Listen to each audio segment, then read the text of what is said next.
neste lugar, no nome de Jesus. Amém. Glória a Deus. Glória a Deus. Salve os irmãos com a paz do Senhor. Amém. Atos capítulo 23. Glória a Deus. Aleluia, Jesus. Atos capítulo 23. Agradeço a Deus a oportunidade que nos concede estarmos vivos, voltamos, dormindo, levantamos. O nosso Deus nos deu mais uma chance. Trago a paz do meu pastor Emerson Gomes, ao nosso pastor Cláudio e toda a sua família. Muito obrigado, pastor. Obrigado a cada um dos pastores em retaguarda, aos presbíteros e amigos. Deus os abençoe em nome de Jesus. Parabenizar toda a congregação, principalmente as irmãs pela festa. Deus os abençoe. Irmã Márcia, Deus abençoe. Obrigado novamente. Estou muito feliz em saber que um grande amigo meu, um grande homem de Deus também estará aqui amanhã. Então, já vão orando em nome de Jesus e se benção. Glória a Deus. Atos capítulo 23. Nós leremos 2 versículos. Atos 23, versículo 11. Está escrito assim: E na noite seguinte, apresentando-se-lhe o Senhor, disse: Paulo, tem ânimo, porque como de mim testificastes em Jerusalém, assim importa que testifiques também em Roma. Atos 27, versículo 23.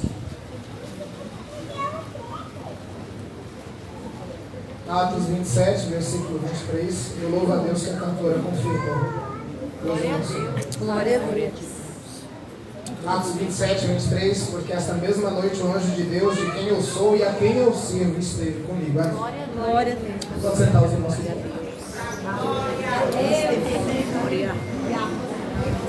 Sendo sucinto, o máximo que eu posso, a vida do apóstolo Paulo é praticamente boa parte expressa no livro de Atos dos Apóstolos, e alguns testemunhos dele ele vai deixando fragmentado aos poucos nas suas epístolas ou nas suas cartas epistolares a cada uma das igrejas ou as cartas pastorais.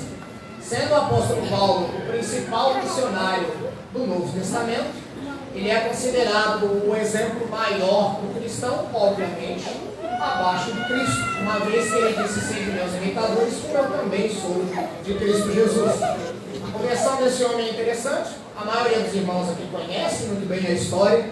Ele cresceu aos pés de Gamaliel, sendo muito bem instruído e ensinado. Nasceu numa cidade chamada Tarso, da Cilícia. Era uma cidade que tinha era um domínio romano, como também fazia parte das cercanias do povo de Jerusalém, lá da Judéia.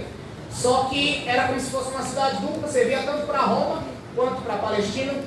E acontece que Paulo vai crescendo numa família abastada, não quero entrar muito no mérito disso. Quando ele vê um jovem pregando em praça pública e é morto pelos judeus, no caso Estevão, apedrejado, Saulo também consentiu com a morte dele e creu. Assim como ele foi um fariseu fanático e zeloso e irrepreensível pela lei, ele acreditou que o ato que os judeus fizeram estava certo, uma vez que o que Estevão estava pregando era provavelmente uma blasfêmia. Então Saulo começa a participar daquelas perseguições que acontecem contra o povo de Deus, contra a igreja primitiva. Em Atos capítulo 9 a gente conhece a história. O texto diz que ele, ainda respirando ameaças de morte, era como se ele tivesse sede de sangue. A metáfora ali usada era como se fosse de um touro, de uma besta feroz, uma hiena babando, querendo sangue, querendo carne. Jesus aparece para ele no meio do caminho, na estrada de Damasco. Ele vê uma luz, ele ouve uma voz, é o próprio Cristo falando com ele. Ele fica cego, vai até a rua direita, eles falam com Ananias. Ananias visita Paulo, coloca as mãos sobre os seus olhos, Paulo é curado. O texto diz que Lucas é um médico, então ele coloca detalhes médicos importantes, como se escamas de peixes caíram, não escamas de peixe, mas escamas que lembravam algo parecido com isso, dessa natureza, caem nos olhos de Paulo. Então Paulo é batizado e é cheio do Espírito Santo. Paulo começa a fazer a obra. Paulo tenta se encontrar depois com os apóstolos, só que o testemunho de Paulo, na verdade Paulo e Saulo são a mesma pessoa, não é que Deus transformou Saulo em Paulo. Saulo é um nome hebraico e Paulo é um nome grego, tá pequeno, é a mesma coisa, não muda muita coisa, não muda nada na verdade. Só que conforme o apóstolo Paulo foi levado para pregar aos gentios, então ele adotou o nome Paulo, que era de conotação grega, que ficava até mais fácil de transitar do que o nome hebraico, que e ainda fazia forte conotação a sua linhagem de hebreu de sangue. Acontece então que quando ele começa a pregar, os apóstolos ainda têm um pouco de medo dele, só Pedro e Tiago recebem, Tiago, irmão de Jesus. Quando Paulo começa a pregar, ele fica um tempo, acho que 3 anos na Arábia, ficando esses 3 anos lá na Arábia, no deserto. Deus revela-se a ele, ele fica um tempo em Antioquia, na Síria e na Cilícia.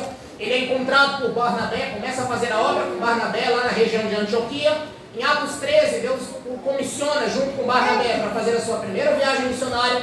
A sua primeira viagem missionária lá na Galácia, em Antioquia da Pisídia, em Listra, em Icônio. Ele prega o Evangelho, ele é rejeitado, mas mesmo assim ele continua anunciando o Evangelho do Senhor. Em Atos 15, ele faz parte do concílio junto com os apóstolos. Ele até fala um pouco, mas a palavra principal ele foi de Tiago. Acontece então que no final dessa reunião dos concílios dos apóstolos, em Atos 15, Paulo ele se divide, Barnabé vai para um lado junto com João Marcos fazer a obra, e Paulo vai com Silas para fazer a obra de Deus, e aí Paulo inicia a sua segunda viagem missionária. Na sua segunda viagem missionária ele encontra Timóteo, depois de evangelizar a Timóteo, ele começa a fazer a obra junto com Silas, e depois de um tempo ele passa em Corinto, depois ele passa na região da Macedônia, de Filipos, e aí chegamos na terceira viagem missionária de Paulo, em Atos 18, 23 e diante. Ele conhece Prisciliáculo. Quando ele conhece Prisciliáculo, ele também sente um forte desejo de evangelizar nas regiões onde eles estavam, porque eles eram fugitivos de Roma, porque o governador da época, o imperador da época, havia sido deposto, se não me falha a memória, era Cláudio César, e aí quem estava reinando no período, em breve seria Nero. Acontece então que Paulo, ele na sua terceira viagem missionária, ele vai até a região de Éfeso. Deus faz um mover muito grande evangelístico ali. Quando acontece todo aquele mover, acontece também uma sedição, a perseguição seguia Paulo. É como dizia Leonardo Ravenhill, se você for fazer a obra de Deus, você tem a bênção de Deus e a maldição do diabo. Isso acontece. Então, conforme Paulo vai fazendo a obra em Atos 21, o profeta Ágabo chega até ele e fala: olha, Ágabo, se amarra com um cinto, pega o cinto de Paulo, na verdade, se amarra as mãos, se prende e fala: assim prenderão um homem, não desse cinto, se ele for fazer a obra em Jerusalém. A igreja fica, óbvio, pasmada, não quer que Paulo, o apóstolo da graça, sofra nenhum dano, mas Paulo fala: gente, eu não tenho minha vida como preciosa, eu tenho que fazer a obra de Deus, esse é o meu chamado. E ainda mais, se eu morrer pelo Evangelho, esse é o meu alvo principal. Mas é interessante que em Atos capítulo 19, versículo 21, o texto diz que Paulo sentiu no seu espírito o desejo de pregar não apenas na Macedônia, mas ele também sentiu o desejo de pregar em Roma, capital do Oriente naquela época.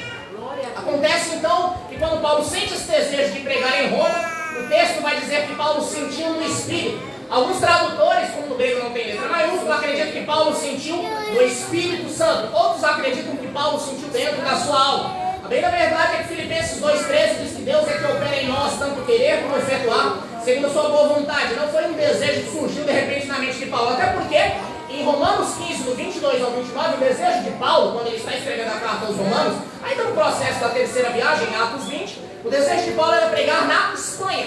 Paulo, ele mirou na Espanha e é óbvio que passaria também em Roma. Mas Deus arde um desejo no coração de Paulo: eu preciso chegar em Roma. Deus tem alguma coisa comigo em Roma, provavelmente.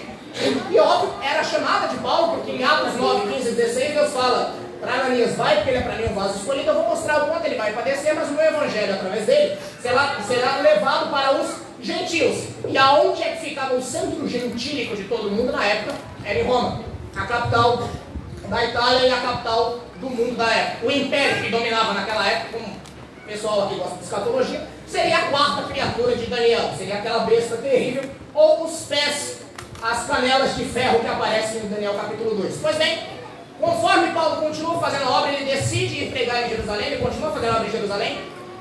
Conforme ele vai fazendo, os judeus se enfurecem e começam uma perseguição muito intensa. Então os soldados romanos estão lá perto, não entendem o que está acontecendo, uma vez que Jerusalém ainda é dominada pelos romanos. Paulo pede para que os romanos o concedam a oportunidade de falar a eles. É muito interessante essa parte, do capítulo 21 ao capítulo 22, Paulo fala latim com os romanos e depois fala em hebraico e aramaico com os judeus, já que Paulo era fluente em todos esses idiomas, do grego e etc.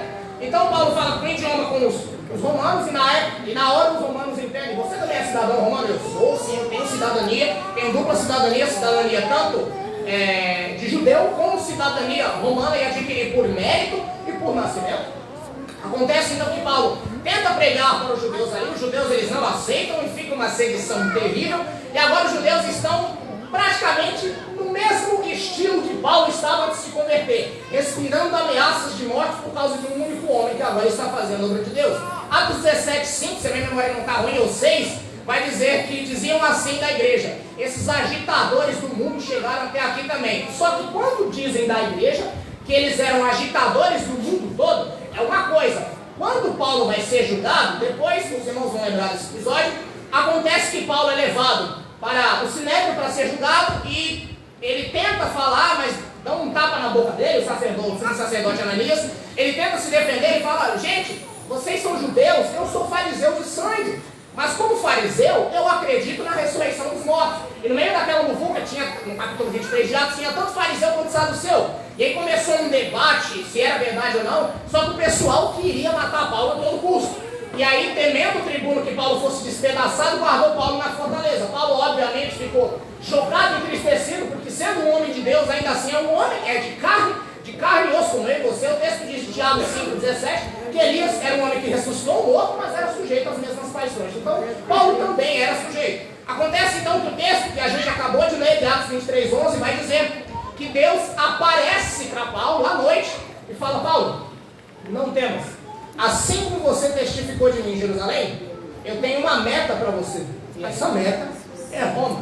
Paulo vê que o desejo do seu coração aqui foi confirmado. É interessante o original do hebraico aqui, que não fala, algumas versões, na verdade, acho que a Almeida revisada e atualizada diz assim, algumas bíblias deve estar escrito: e pondo-se-lhe o Senhor ao lado, disse-lhe: Paulo, não temas, a gente vai para Roma. Então Deus fez uma promessa a Paulo, baseado no desejo do seu coração. Você desejava ir a Roma. Pois bem, não é desejo seu apenas.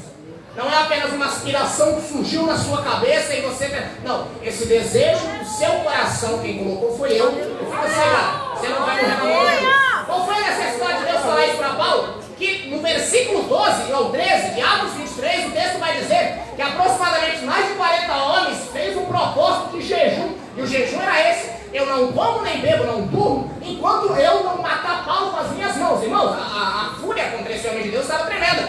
E acontece então que ele não é levado para o Sinédrio para ser julgado, então ele é levado para ser julgado por Félix. Conforme ele é julgado por Félix, ele evangeliza Félix, e aí é que está um tribuno, e lá, Lísias, se não me falha a memória, que era um dos procônsulos na época que estava julgando. Essa é a acusação que o tribuno faz de Paulo. Lembra da acusação da igreja? Esses agitadores do mundo chegaram aqui também. Olha a acusação de Paulo: ele é o principal propagador dessa seita.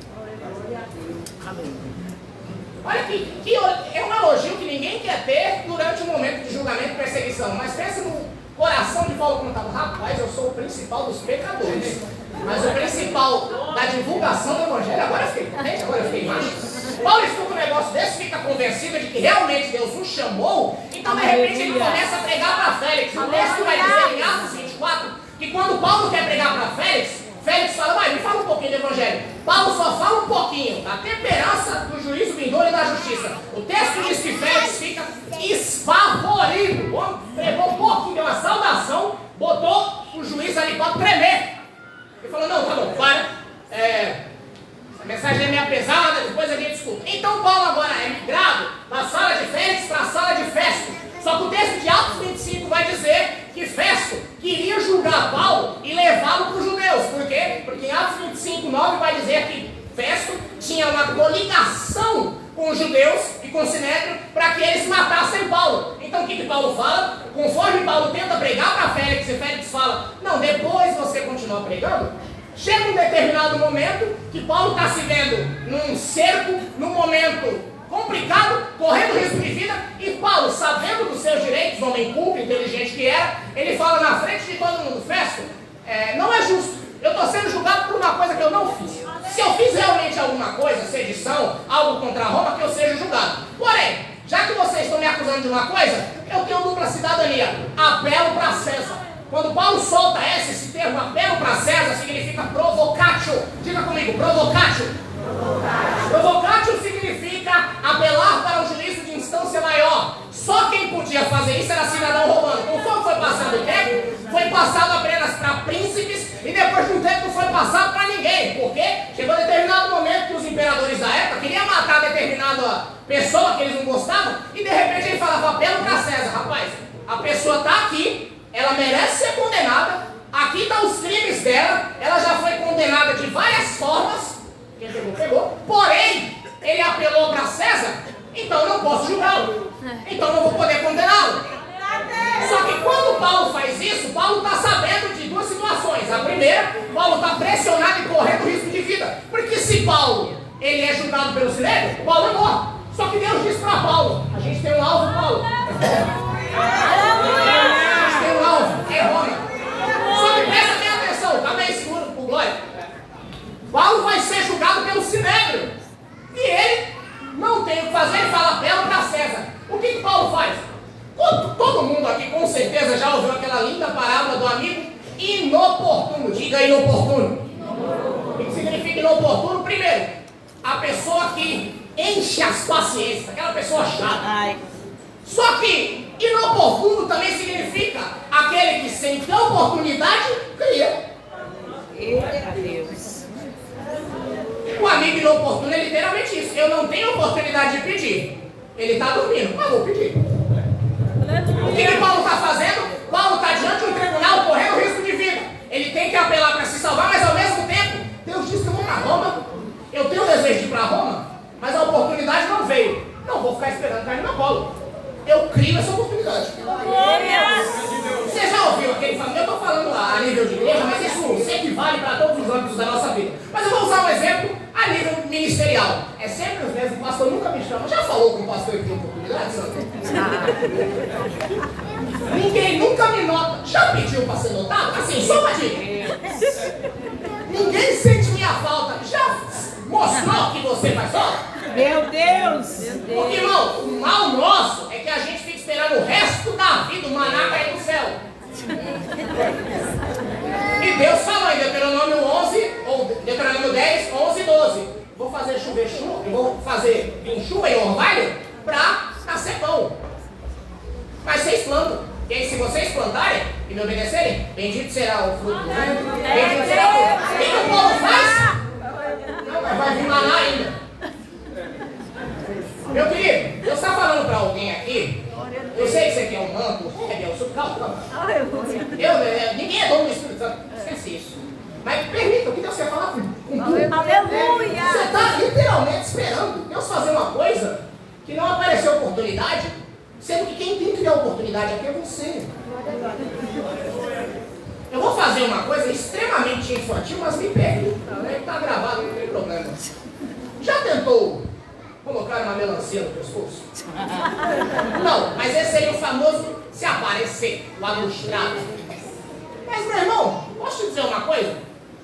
Já ouviu falar na frase: quem não é visto não é lembrado? Tem 4 leprosos morrendo de lepra e morrendo de fome. Em verdade, a Síria dominou todo o arraial de Samaria. Estava todo mundo com fome. Não era só os 4 leprosos, estava todo mundo com fome. O que os 4 leprosos vêm? Rapaz, a gente nem entrar pode. Mas o povo está lá dentro e não está fazendo nada? Vamos criar uma oportunidade de entrar? Você é louco? Rapaz, se der certo, é a peça.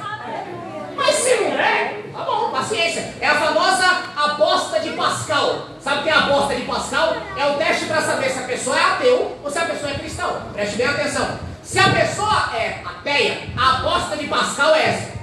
Aqui tem 2 opções, na minha mão direita e na minha mão esquerda. Na minha mão direita tem a opção A, na minha mão esquerda tem a opção B. Quem está com sono, diga amém. Glória a Deus. Então preste bem atenção. Eu preciso primeiro introduzir o argumento para depois começar a falar.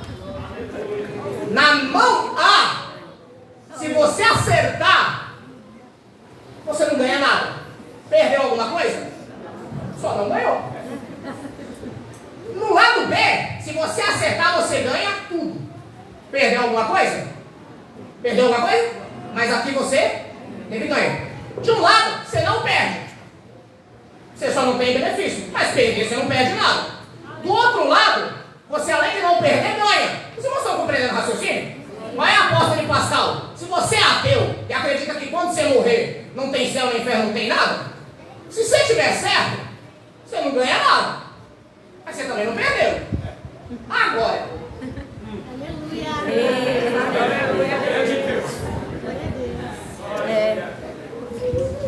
eu que sou cristão, é claro que eu acredito na Bíblia, mas digamos que eu não acreditasse. E eu não vou acreditar nesse Deus dos crentes. Se o ateu tivesse certo, eu perderia alguma coisa, sim ou não? Não, mas, é claro que em tese, mas eu também não ganhava nada. Agora, se o ateu morre e descobre que os cristãos estão certos,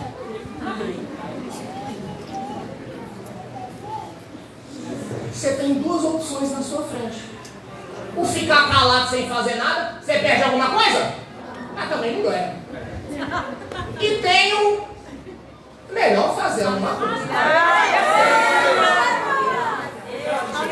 Antes de Pascal, Esther já falou isso. Eu vou jejuar e vou me apresentar. Você não corre risco de perder, não? Se eu ganhar, mas se eu morrer, agora ficar esperando a oportunidade do resto. Essa parte do graças a Deus que ninguém dá glória. É como você escuta e calando. Paulo cria uma oportunidade sem precisar esperar. Então, Festo olha para ele e fala assim: rapaz, você apelou para César? Então para César você vai. Acontece que quando Paulo é levado para Agripa era o Herodes da época. Herodes não é um nome, Herodes é um título. E esse Herodes aqui era um dos últimos, era meio da dinastia desse Herodes, da dinastia herodiana. Quando Paulo está diante desse governador, irmão, se é eu, se é tu, a gente treina na base, a gente está quase morrendo, está um maluco, estão querendo matar a gente. Sabe o que Paulo fala? Agripa olha para ele: você é Paulo? O que você tem a dizer à sua defesa? Um monte de soldado. Paulo olha em Atos 26, 2. Rapaz, eu estou feliz. Eu estou muito venturoso, amigo. Mas por que você está venturoso? Você vai ser levado preso para ser julgado por César. Rapaz, se você soubesse o motivo. Posso contar? Lembra uma vez eu estava andando em Damasco? Aí do nada, do nadão, veio uma luz. E era Jesus. E ele disse que eu vou para Roma. E mais, Agripa, você acredita que já tentaram me matar em chicote, deu errado? Já tentaram me matar com deu errado? Já tentaram me matar de pé, deu errado? Já tentaram me matar? Agripa, você crê no Deus da Bíblia também? Agripa, vai com a mão na mão, para, lá assim você me converte. Então vai para Roma. Acontece então que agora Paulo, como na época não tinha Uber, nem helicóptero, nem carro, como a gente tem hoje em dia, graças a Deus, eles teriam que ir de navio. Conforme eles vão de navio, ele pega um navio lá da cidade de Adramítida, então ele vai andando de porto em porto. Conforme ele vai andando em cada porto, Deus deu a Paulo um desejo. Qual era o desejo que Paulo tinha? Ir para? Qual era o desejo que estava no coração de Paulo? Ir para? Mas esse desejo era só de Paulo? Era do próprio? Então foi Deus que colocou o desejo em Paulo para dar esperança para ele. O desejo não veio do nada, não veio para desaparecer. Foi Deus que colocou. Ninguém mencionou Roma, mas Paulo vai Roma. Correndo risco de vida. Calma, Paulo. Sabe esse desejo do seu coração? Não é seu. Bendito Deus! Mas o meu coração é enganoso, Deus. Calma, o meu não é. E esse desejo do seu coração não nasceu em você. Como nasceu esse desejo em Paulo? Parado? Não. Enquanto ele fazia a vontade de Deus. Você está esperando Deus te dar uma direção do nada. Você quer que de repente apareça alguém na sua frente? Minha serva. Está vendo meu dedo? Enquanto você trabalha, Deus vai te movendo. Quer uma prova? Jonas estava no ventre do peixe. Jonas estava onde? Aqui está uma praia. Não era a praia de Nínive não, mas aqui está uma praia. Se Jonas estava indo para Tarsis, Tarsis está aqui. Se ele foi para o ventre do peixe, o ventre do peixe está aqui. E como ele diz em Jonas 2, se ele está na profundidade do mar, ele está aqui. E de repente ele começa a orar. Oh Deus, me dá outra chance. Jonas está tendo visão, sim ou não? Jonas está ouvindo profecia, sim ou não? Não. Apareceu algum anjo ali no meio. Mas o que Deus está fazendo? Isso aqui com peixe.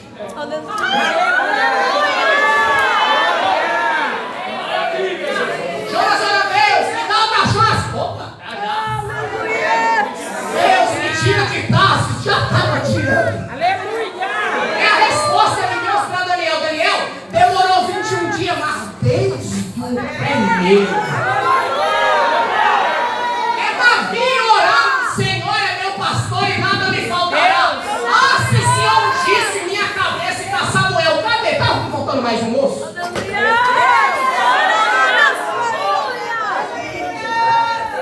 Deus não deve nada para ninguém. Mas não fique esperando, faça a sua parte. Só que o texto vai dizer que eles param perto de Lazeia. Quando eles param perto de Lazeia, a intenção deles é passar só um pedaço do inverno e começar a seguir viagem.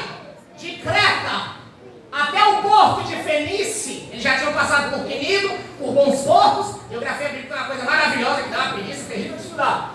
Quando eles passam por todos esses lugares, o último lugar é Bons Portos, que eles estavam na região de Liceia, e eles terão que passar pelo litoral de Creta, ou seja, pela parte sul. O certo seria eles dirigirem aquele navio perto dali. Amém? O certo seria eles dirigirem aquele navio perto dali. Por quê? Vocês não estão vendo minha cara feia? Diga amém. Oi, vocês estão vendo feia?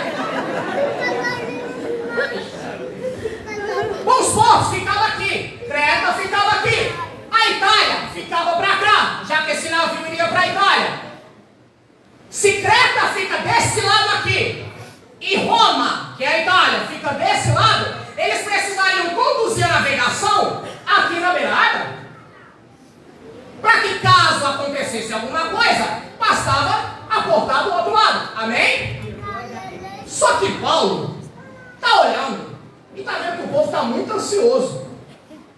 Está muito no fogo. Mas Paulo está olhando, varões, eu acho que vai dar problema. Por quê? Gente, é melhor pensar um pouco, essa viagem vai dar problema. Eu sinto que vai dar problema para o navio, vai dar problema para mim, vai dar problema para todo mundo. Aí vem a famosa pergunta: Paulo, você é especialista? E hoje em dia, qual é a intenção? Acredita que você é especialista. É verdade. Sabe quem sabe cuidar do seu filho? Conselho tutelar. Misericórdia. Misericórdia. Sabe quem pode pastorear você, querido jovem, querida irmã? É o pastor da internet, não é aqui não, tá? Confia nos especialistas. Porque se não é especialista, só que, irmão, o crente, ele pode não ter faculdade. Ele tem uma coisinha chamada mente de Cristo.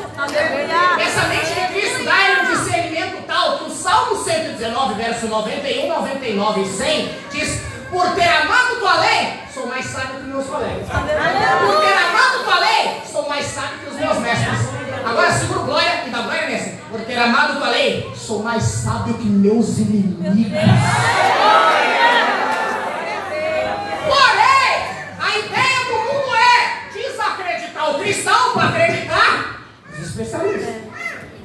Os especialistas que sabem de tudo. Pois bem, então Paulo entra naquela embarcação. Conforme Paulo entra naquela embarcação, o versículo 12 e 13 de Atos 27 vai dizer que estava um vento calmo e tranquilo.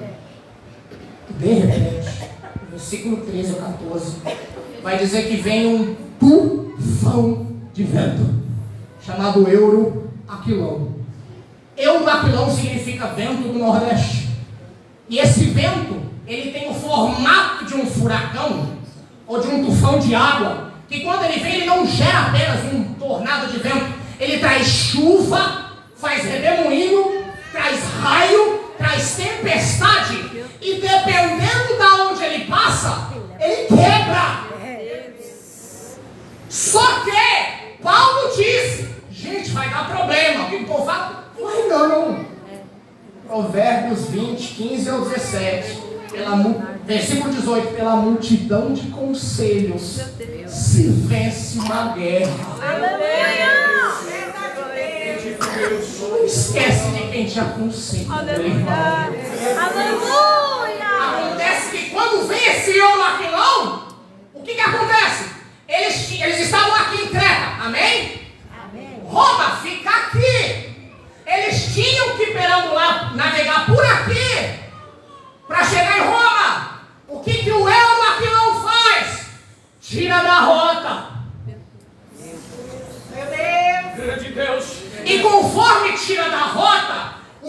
roda.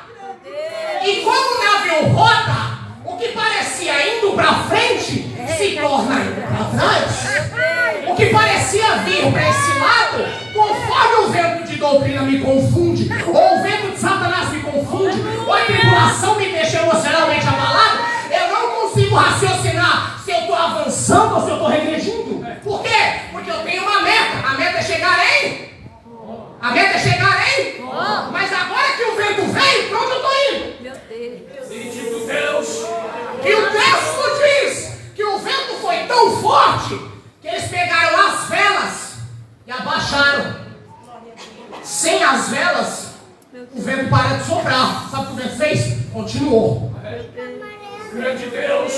Conforme o vento soprava, sabe o que a gente pode fazer? Largar a carga, para não ficar tão pesado. Se a gente largar a carga, a gente controla o navio. Sabe o que eles fizeram? Largar a carga. Sabe o que o vento fez? Continua. Meu Deus. Vamos desmontar o armamento do navio para não ficar pesado, que fica mais fácil de dominar. Eles fizeram isso. O que o vento fez? Continua. A tribulação não tem pena, entenda. A tempestade não quer saber se você manja ou se já passou por isso. O ladrão não vem para machucar, vem para roubar, para matar, e não bastava. Meu Deus. Grande Deus. Tem gente que veio aqui, que o vento estava calmo, estava até assim. Mas de repente veio um vento.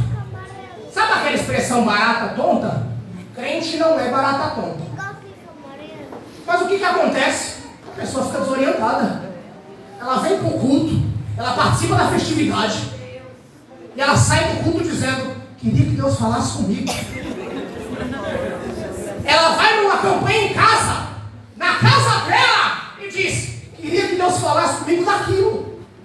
Ela vê uma coisa acontecer com a família e ela não entende se isso é bom ou se é ruim. Ela passa por determinada situação e ela não tem o discernimento espiritual para saber que atitude tomar. Então ela fica passiva o resto da vida, porque o vento desorientou. Oséias 7,11 vai dizer que Jerusalém é como uma pomba enganada. Sabe como é o cérebro de uma pomba? Me pergunta como? Ela tem uma espécie de cristal de magnetita dentro do cérebro dela, e esse cristal funciona como uma bússola. Se ela estiver no norte, automaticamente a asa dela vira. Se ela estiver no sul, automaticamente a asa dela identifica. Me pergunta por quê? Pomba sabe o caminho de ida e o caminho de volta. Grande Deus. O que é uma pomba enganada? É alguém que depois de um vento, mesmo sabendo o caminho de ida, Meu Deus. mesmo sabendo o caminho de volta, Meu Deus. e agora o que eu faço? Faz isso. Eu tenho que você falar só. E não basta isso, o texto ainda diz que conforme o vento vai, o povo foi deixando de comer. Sabe o que acontece com o crente perdido? Ele perde o desejo de viver normalmente. Aí ele vem para o culto, para vir para o culto. Você não vem para o culto, você vem cultuar.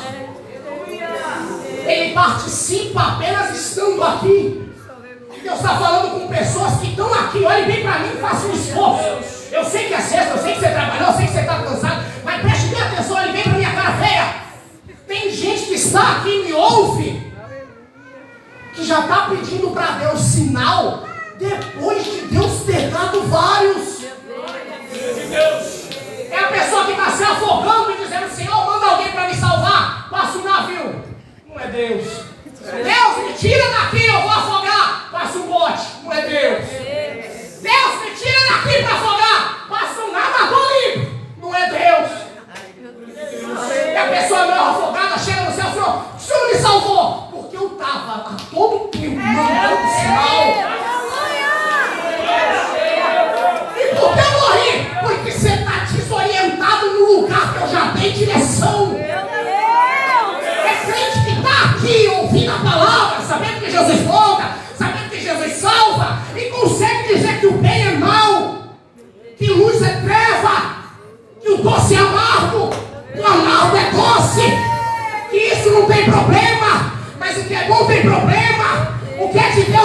profano. O que é profano é de Deus. Qualquer profecia ele engole. Bíblia Sagrada é cafona. Nada direciona a vida dessa pessoa. E conforme essa pessoa sofre, parece que essa pessoa só vai tomar uma única decisão. Me pergunta qual? Meu Deus. Pergunta por quê? O texto diz que eles, depois de ter feito tudo, deixam o barco à toa. Meu Deus. Você está à toa, irmão? Meu Deus. Meu Deus. Sabe o que é o crente à toa? É o crente que olha e diz, foi à toa. Meu Deus. É o crente que se esforça e diz, me esforcei à toa. É o crente que ajuda e diz, ajudei à toa. Bendito Deus. Aleluia. Bendito Deus. Gálatas 3, quem te fascinou, irmão? Bendito Deus. Quem te enganou, irmão? Meu Deus. A verdade está na tua frente. Isaías 30:20, uma voz dirá, esse é o caminho, anda nesse. Não vai para a direita, não vai para a esquerda, fica aqui. Deus não está falando para crente que está pedindo sinal. Deus não está falando para quem não sabe o que fazer, Deus direcionou. Deus está falando para uma pessoa que sabe o que tem que fazer, que Deus já direcionou, só que você acha que é vento que te guia, que é provação que te empurra. Já ouviu aquela frase? E me desculpa, eu vou falar com todo respeito. É a prova que empurra o crente para a igreja. Já ouviu isso? Se é a prova que te empurra, irmão. Vamos ver para onde ela te empurra. Irmão, não é prova que te empurra para a igreja. Se a prova te empurra para a igreja, se é verdade, você está sendo guiado pelo vento. Você está à toa. Sabe quem te guia para a igreja? Onde guiar? Meu Senhor, eu seguirei por teu amor. É sua mão que me conduz por minha ferida sobre a cruz. Guia-me sempre, meu Senhor. Guia meus passos. Não é a prova de caça que te traz pra cá, porque se é ela, quando ela acabar, você sai. Não é o problema que te empurra pra Deus, é Deus que às vezes te empurra pro problema, pra você se lembrar que existe um Deus no céu que alerta.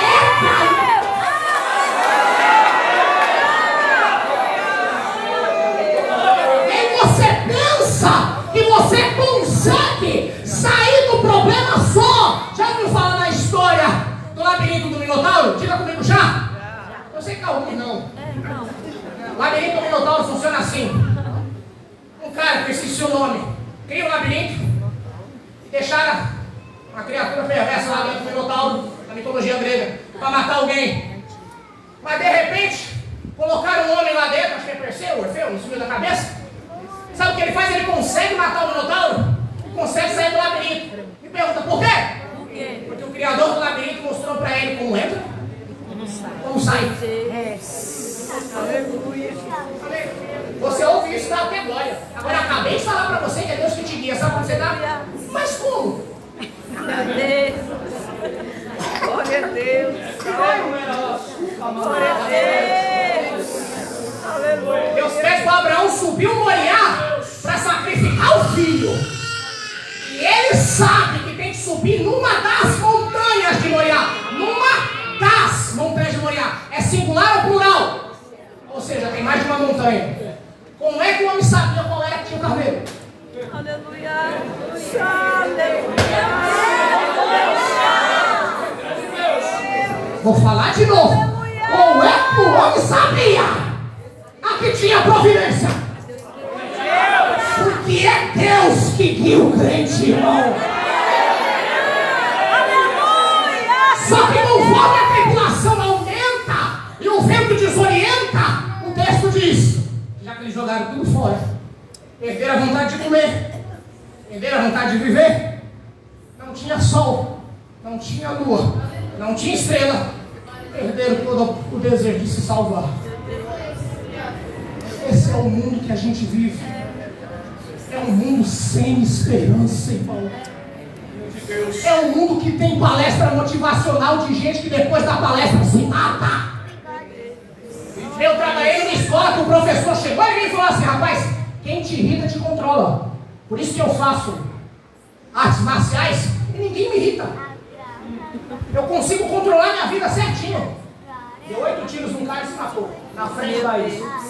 Na frente de todo mundo. Esse é o mundo que a gente vive, irmão.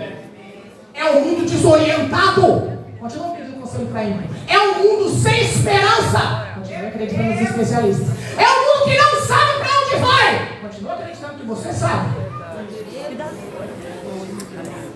Só que no meio dessa treva, irmão, para quem sabe o que acontece com embarcação quando a pessoa perde o rumo, não tem o que comer, não tem o que fazer, os homens se jogam e se mata todo mundo. E no navio tinha 276 pessoas. Quantas pessoas? 276. Só que Deus disse para Paulo: Paulo, eu te prometo. Aleluia! O vento desorientou. Paulo, eu te prometi.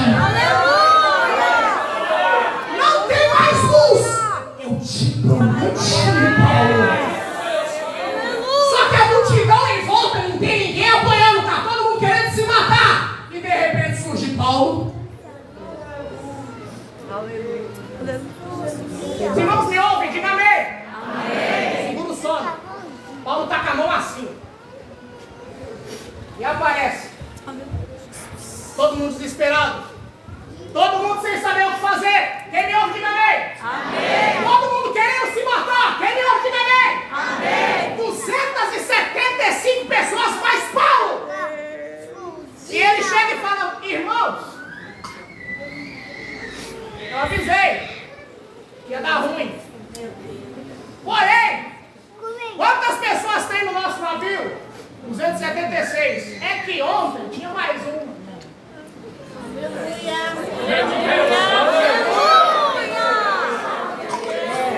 Aí, galera.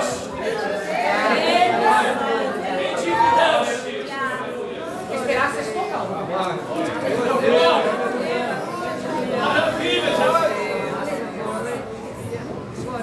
Vocês estão tudo perdidos. Mas ontem.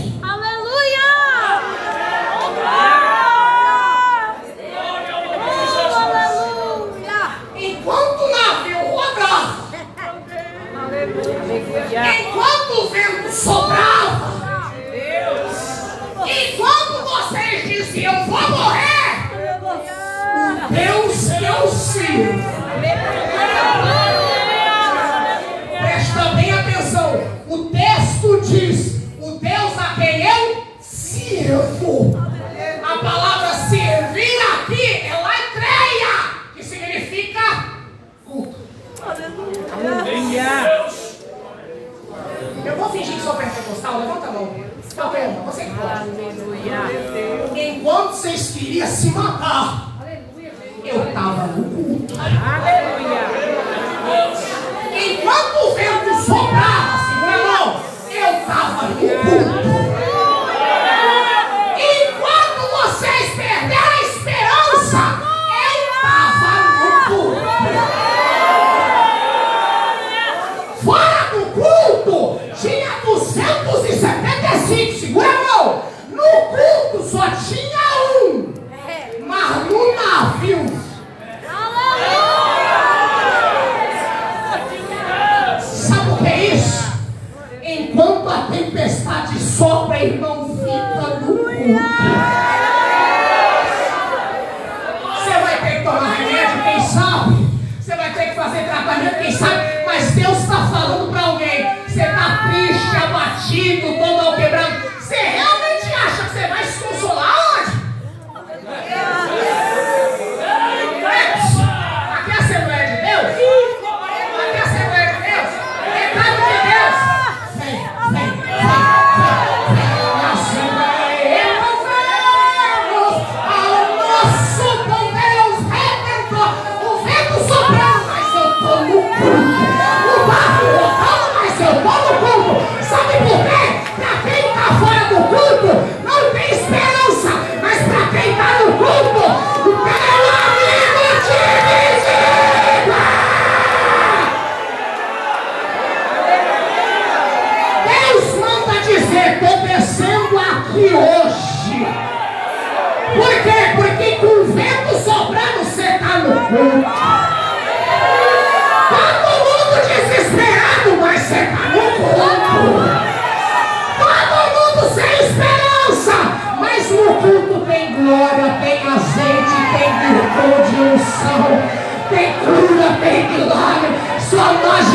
pode tomar conta desse lugar. Fica no culto, Jesus. Lá fora tem desesperança, mas no culto tem renovo na casa. Tem renovo na casa. Lá fora tem perdição. No culto os anjos sobem e descem. Deus está falando para alguém. Hoje eu desci para honrar quem está no culto. O céu está aberto para alguém aqui. E o Espírito Santo manda dizer: Paulo, fala para todo mundo. No culto Deus responde.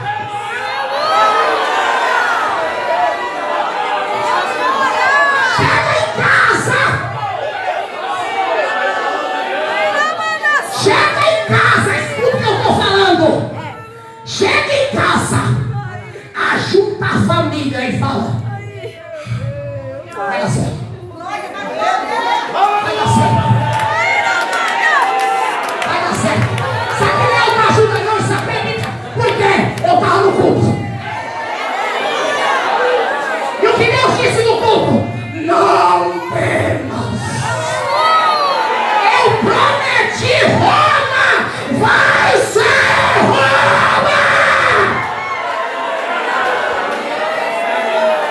Você não morre aqui não. Tem um lugar de Balabassura. Você não morre sem ver as promessas de Deus. Deixa eu te especificar uma coisa. Está todo mundo me ouvindo olhando minha cara? Diga amém. Todo mundo quando eu falo. É quando a gente diz: crente que tem promessa de Deus não. Aí na hora vem os sabichões, que eu também acho que sou. Poxa, você não lê a Bíblia não? Hebreus 11:13 vai dizer: todos estes morreram sem ter recebido a promessa. Olha o pronome definido. Todos estes. Aleluia. Escuta aqui para você não dormir. Abraão recebeu promessa, morreu sem ver. Isaac recebeu promessa, morreu sem ver. Jacó recebeu promessa, morreu sem ver. Moisés recebeu promessa, morreu sem ver. Está todo mundo me ouvindo? Diga amém. Hebreus 11:39-40 vai dizer: todos esses, tendo recebido a promessa, morreram sem vê-la. Estes. O versículo 40 diz: para que conosco sejam aperfeiçoados. Sabe o que significa isso? Para o povo do Antigo Testamento, eles morreram vendo promessa? Não. Para nós, a promessa é essa. 2 Coríntios 1:20. Porque todas, metade? Metade? Duas? Mais ou menos? Porque em todas as promessas de Deus temos nele o sim. E por ele o amém.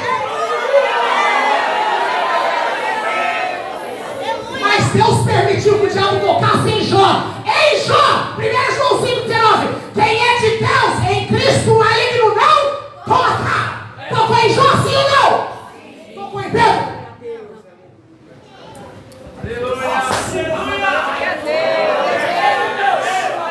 Levanta a mão se você está com fé. Não é que você vai morrer sem ver as promessas. Em todas as promessas de Deus temos em Cristo o sim. E por Cristo o amém. Você não morre sem isso se cumprir. Vou repetir: você não morre sem isso se cumprir.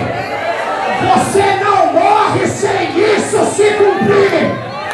Você não morre sem isso se cumprir. Mas é eu aqui não, é Roma. Glória a Jesus. Está todo mundo perdido, mas é Roma. Meu Deus. Grande Deus. Aí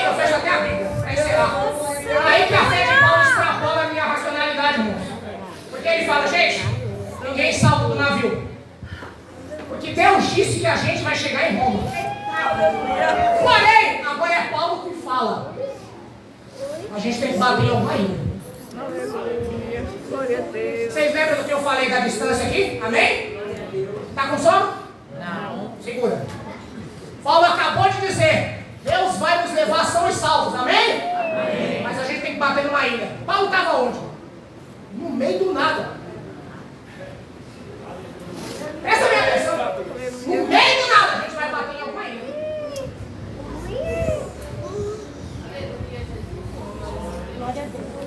Quem deu glória, quem entendeu geografia? Calma, vou explicar. Conforme ele falou, a gente vai bater numa ilha. O navio continua. Só Paulo está vendo um pouco desanimado, que é o que Deus quer falar para alguns. Gente, volta com ele. Glória a Deus. Pô, isso aqui é sério que eu vou falar. Irmão, volte a fazer aquela janta. Irmã, faça assim aquela feijoada. Me convide a você. Glória a Deus. Não tem motivo para comemorar, você não precisa. Grande Deus. Bendito Deus.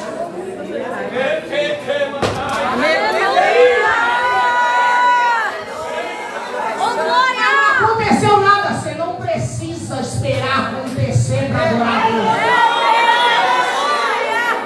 Deus. Deus manda dizer, vai, destranca a faculdade. Deus manda dizer, volta a chamar os amigos de novo. Volta a fazer as orações na sua casa. Não, você não sabe, o clima aqui está de um jeito. Não, volta. Bendito Deus. É que a gente está acostumado, que nem a cantora falou, a gente está acostumado a dizer que está animado como crente, só que não glória. Aí você chega em casa, você fica murcho. Ai, meu Deus. Volta, reúne a família, bora assistir aqui. Meu Deus. Mas o pai acordou diferente e levou o menino pro parque. Glória a Sabe por Deus. quê, irmão? Se você não se alegrar com a sua família, tem outro que se alegra. Deus manda dizer, vai, irmão, volta a sua vida. Aleluia. Volta a sua vida. Glória a Deus. Pega o celular, bota sem fone de ouvido, deixa tocar. Mas graças a Deus, Ele está vitória. Canta desafinado mesmo, vai! Vai para casa! Glória a Deus. Irmão, o povo está acostumado a ver crente com essa cara. Jesus volta. Deus manda dizer, eu quero que você saia na rua assim. Cristo vem. Com santos arcanjos e com voz sonora, os mortos porá do sepulcro para fora. Jesus deve vir me buscar. Cristo que há de vir virá. Ele não tardará. Só que enquanto Jesus não vem,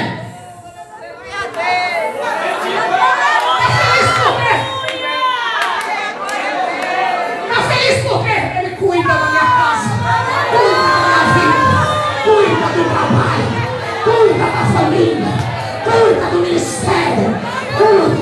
Rapaz, tá feliz porque Deus disse, então despreocupa. Vê se acalma um pouco, irmão, cadê o glória? Vocês perderam a mão aqui? Irmão, sabe por que isso é feito no culto? Paulo era tão fascinado pelo culto, não acabaram, pastor Clóvis. Eu não perguntei o horário de propósito. Não, foi só puxar para ele. Mas que não é o seu príncipe. Paulo era tão fascinado pelo culto e sabia que no culto Deus respondia. Em Atos capítulo 16, quando ele chega na praia de Filipos, primeira coisa que eles procuram, um lugar de oração, ou seja, culto. É Paulo, Silas, chegando. Antes de fazer obra, vamos fazer culto. Aí eles estão fazendo culto. Aleluia. Aí o texto diz que tem 70 mulheres trabalhando. Terminando o culto, vamos pregar para elas. Depois que eles pregaram, Lídia se converte e abre o coração durante a pregação do Evangelho.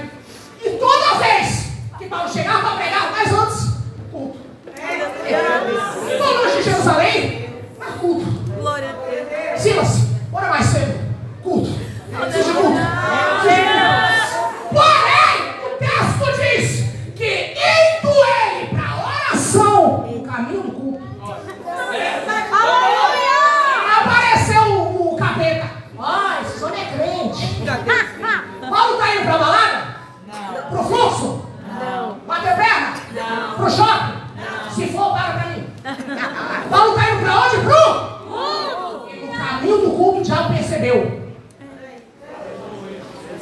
São crentes. Satanás elogiando. São crentes. E Paulo ia para o culto. São crentes. Voltava agoniado. E teve uma vez que era sempre quando ele ia para o culto. Amém? Teve uma vez que ele se perturbou. E antes dele chegar no culto, vai, sai daí em nome de Jesus. E enquanto eles estão indo para o culto, de repente, peraí, se o elogio não funcionou, vamos na pancada. Pegou Paulo e Silas, colocou em praça pública e tome couro. Jogaram os homens na prisão de Filipos. Sabe como Paulo e Silas está? Todo arrebentado, todo esbagaçado por ter feito a obra. Mas perto da meia-noite me pergunta do que eles lembram.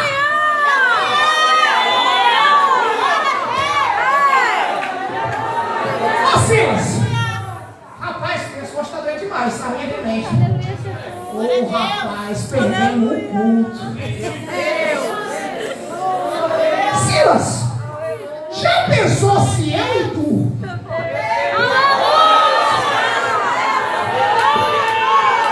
e de repente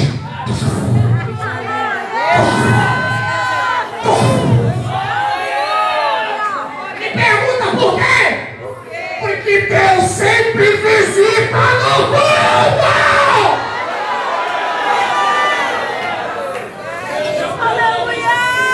Só que Paulo disse, finaliza, a gente vai ter que bater numa ilha. Eles estão no meio do nada. Creta e Felice de estar aqui, diga amém. Roma está para cá, Itália está para cá. O vento fez eles fazer isso aqui. E desse lado, pode pegar qualquer mapazinha bíblica aí no final da sua Bíblia, não tem nada. Como é que um homem sem sol, sem vocês, deve falar, a gente vai bater numa ilha? Qual? Aleluia, Deus. Deus de Deus. Olha, você deixa o glória para amanhã, não tem problema. Deus. Eles falam o nome da ilha, então Paulo salvou pela fé. De repente, o pessoal do lado do barco estão correndo. Quando eles estão chegando, o texto vai dizer que eles encalham numa ilha chamada Malta. Agora eu vou te dar um motivo para dar glória. Se você não der, não tem problema. Vamos voltar de novo? Até você ficar perturbado toda vez que eu repito? O porto de Creta estava aqui. Diga amém. Amém. Eles tinham que andar por aqui para chegar em Roma. Diga amém. Amém. Roma estava aqui, Creta estava aqui. Diga amém. Amém. O Aquilão fez isso aqui. Oh, glória! Creta está a mais de 700 quilômetros. Roma está a mais de 260 quilômetros. E do nada tem um ponto desse tamanho.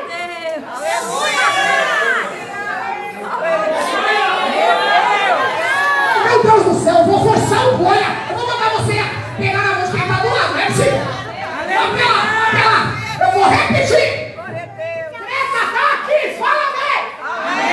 Roma está aqui, fala amém.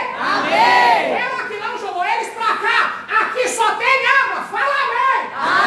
Mas Paulo está dizendo, a gente vai bater numa ilha, me pergunta qual? E no meio daquele nada,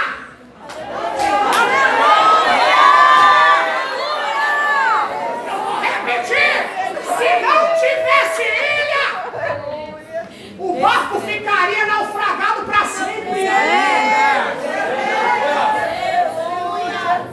Não despreza o dia das coisas pequenas. Deus vai trazer providência do nada. Você não está sem direção.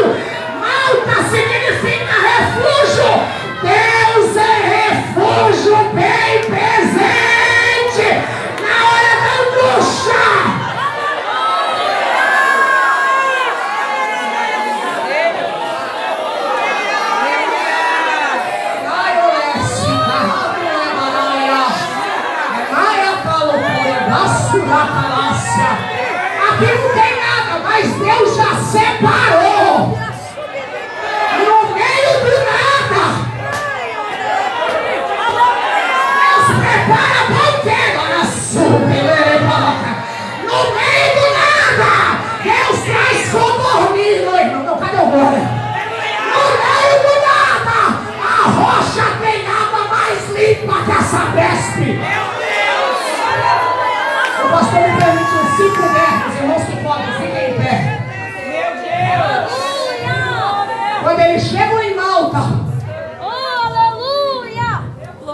Amando pela açúcar. Quando ele chega em Malta, Paulo quer se aquecer. Porque Paulo é humano igual eu e tu. E conforme uma prova intensa dessa, a gente fica fragilizado, se perguntando: Deus ainda tem alguma coisa na minha vida?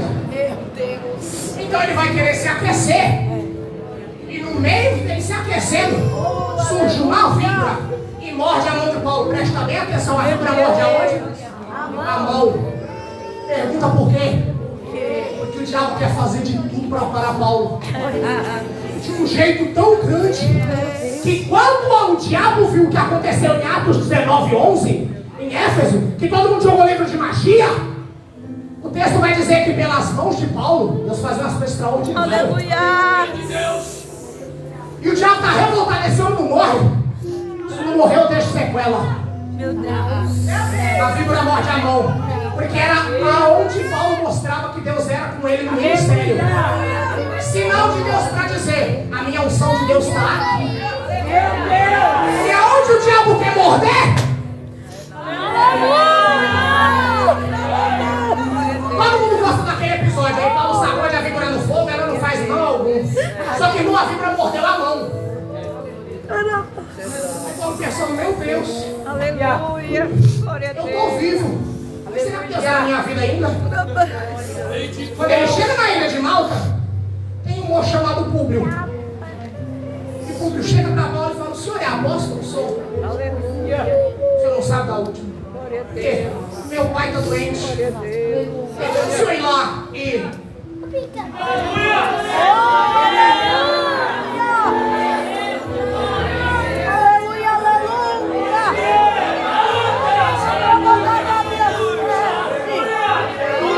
Deus não mudou tua rota sem motivo, irmão. É o jeito de Deus dizer: passe o vento que passar, a minha unção não cria gosto, nem prazo de validade. Fecha o olho, você que pode.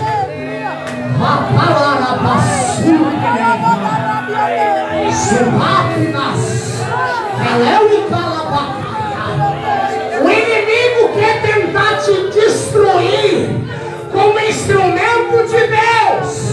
E já que ele não matou, pelo menos está dizendo: não mato, mas quebra o joelho. Não mato, mas vai ficar rouca o congresso inteiro. Não mato, mas nunca mais vai orar por ninguém com essa mão. Não mato, mas vou meter um Alzheimer na não mato, mas vou matar o dom que Deus pôs nela. Deus manda dizer o que eu coloquei em você. Cobra não arranca, pilão não afunda. Não temas, Paulo. Você vai chegar em Roma, não é todo esbagaçado, é cheio, cheio, cheio. Cheio, cheio, cheio, cheio, cheio, cheio, cheio.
chegou em casa e disse: todo mundo tem utilidade aqui. Amado, desce, vai emanar. Mas Deus manda dizer: Paulo, esse desejo é meu.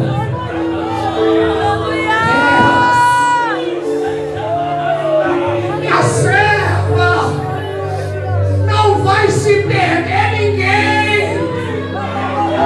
Esse barco tem alguém com promessa. E esse alguém é você. E através de você, e não tem um peso de glória nessa igreja aqui. Deus quer arrancar picada de víbora do coração de alguém aqui.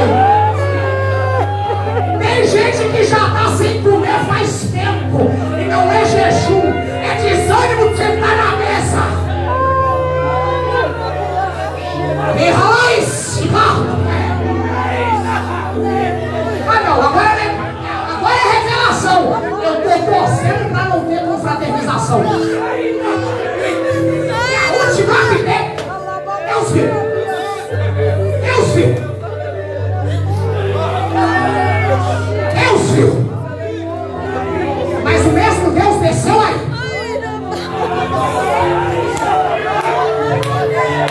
Revelação. Eu sei que tem irmãos de igrejas visitantes, mas Deus quer tratar uma coisa em particular com a igreja por enquanto. Deus não expõe ninguém à vergonha. Deus espera que você crie a oportunidade para evitar o problema. Mas ao mesmo tempo Deus viu que tem gente aqui que receberam profecia, receberam abraço, receberam visita, ainda está por dentro. Mas como? Já que a ajuda do homem dessas irmãs não foi suficiente, isso é se você tiver fé.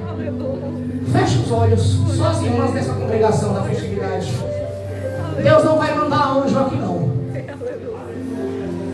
Mas se você soubesse quem está aqui, o chão dessa igreja estremece a cada passo dele. Ele está descendo no culto agora. Ele estendeu a mão nessa direção. A mão dele é furada. Mas o olho dele é como chama de fogo. A voz dele é como muitas águas. Mas essas águas não naufragam. Essas águas limpam.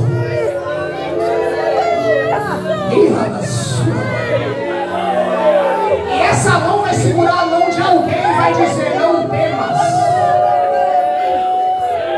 porque eu sou teu Deus. Te ajudo, te esforço e te sustento. E te sustento. É confirmação. E te sustento com a destra da minha justiça. Ainda que o advogado dê trambique, Deus é juiz. Ainda que fulano não devolva o dinheiro, Deus é juiz. E nessa mão cansada, eu ponho a minha graça nela agora. E o lindo da igreja sendo controlada pelo Espírito Santo é que eu não preciso mandar ninguém te abraçar. Ele vem desde a irmã Márcia até essa irmã de rosa, a fileira da cantora, a fileira dessas irmãs, e vai passando.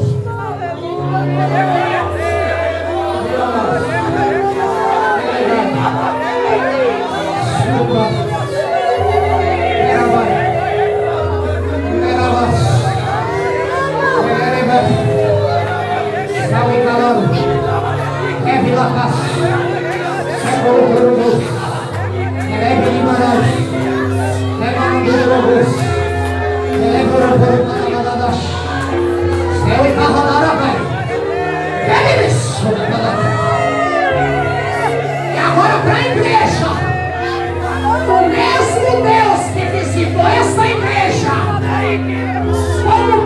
Hoje que a bênção é para todo mundo.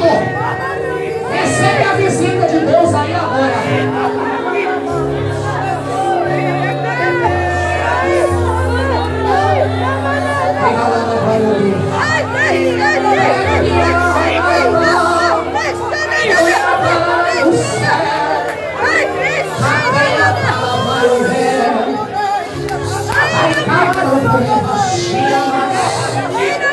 Tem corrente caindo, que ele eu estou acalmando o vento, joguei o barco na mão, ainda que tenha dilúvio, tua família está salva, sente no sopro da minha